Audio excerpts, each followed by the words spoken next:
What's going on, guys? Coach Slate here with another film room edition of Buckeye-Film-Breakdown. Before we get started, make sure you guys are heading over to Buckeye-Film-Breakdown.com.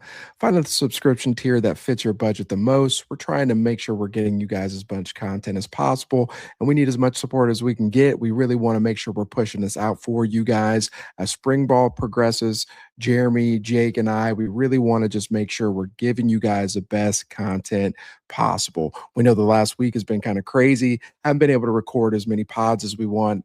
Jeremy was out supporting his son in NAIA national championships in bowling.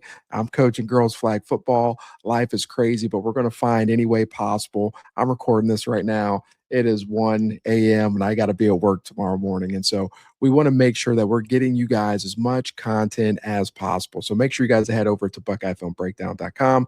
Make sure you guys are subscribing. Instagram, X, be on Blue Sky here soon. And so that's where we are right now.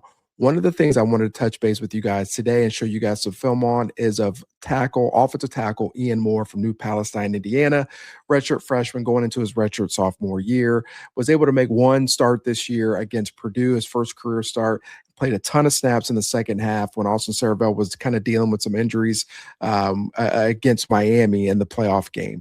One of the things that really stood out today after the Buckeyes returned for their first practice after spring break was what my guy Luke said about Ian Moore. He said that many believe that he has a talent to be a first-round draft pick before it's all said and done here at Ohio State.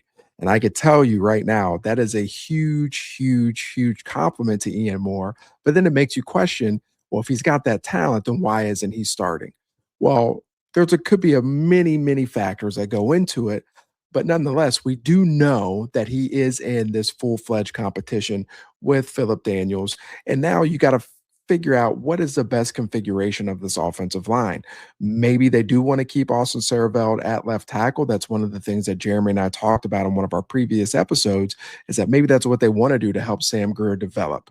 Right? That's one thing that they could want to do. But if Ian Moore is coming along, well, maybe you could put Ian Moore at left tackle, or you could bump Cerebell down inside, or maybe you could put Ian Moore at right tackle, bump Phillip Daniels down inside. So it's going to be interesting to see how this all shakes out. That's why I'm excited to get down to spring practice. And so we're going to jump into the film. But before we jump into that, I kind of want to show you guys some of the success based on his PFF grades against Miami and Purdue, and where he made his first start. Now, we all know PFF grades aren't the end-all be-all, but it does give you kind of a good measuring stick of where he was able to find some success, okay? So the first thing we want to look at is his PFF grades, all right? So against Purdue, his PFF grades, he had an 83.5 pass block grade. That is pretty dang good in 66 snaps. In his very first start, his very first collegiate start against a Purdue team that's not necessarily that good, but nonetheless, this is your very first start. You are a freshman making your first start. This is a very solid performance in the passing game. And I will tell you, after watching this game multiple times, he was awesome in the pass game. Now, you look at his run blocking grade, 61.2, pretty average run blocking grade. The Buckeyes run game wasn't clicking on all cylinders that entire game. Well, not the entire game, but to start the game, it got rolling towards the end of the game in the second half. But nonetheless, run blocking grade, so-so, all right? Fast forward to the Miami game.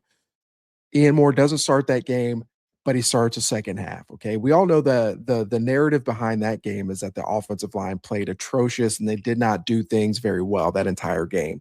But if you go back and look, we had Gabe Vancicle playing at right guard. We had Josh Padilla playing at right guard.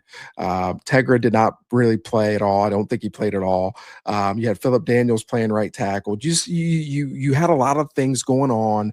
And Phillip Daniels was dealing with some nagging stuff going on that right side. You just had a lot of things going on that right side of the offensive line. And then Austin Cerebell is dealing with something nagging as well that puts Ian Moore into the starting lineup in the second half. All right. Now, when Ian Moore comes in the second half, they start doing some more gap scheme stuff. And Ian Moore's not perfect, but they start having some more success in the run game. And you can see by his grades, he had a 71.1 pass blocking grade, which is pretty solid given the fact of who they were facing and Ruben Bain and I believe it's Hakeem Mesidor, right? Two of the best defensive ends in the country, both going to be drafted decently high, especially Ruben Bain in this coming NFL draft. And he had a run blocking grade that was at 60. Okay. So decent, average, not the best though. But against Miami, he had some moments where he did play well, and he had some moments where he looked like a freshman. Definitely struggled against some of the speed that Miami did provide for our offensive line, but he wasn't the only one, I can tell you that. So you can get a good sense of where he played and what he did well, or how he played against the pass and pass rush, and what he did against the run game. I will tell you there are certain things in the run game that I think he can improve on. One of those things is, his first step in some of the zone scheme stuff, and then some of the gap scheme stuff, just working and consistently getting to that second level. But nonetheless, man, there's a lot to work with when it comes to the run game. But his strength is definitely in his kick step and his pass set. There's no doubt about it. That is his strength. So now that we've gone over his PFF grades, let's jump into the film. And I think the film shows a lot of good things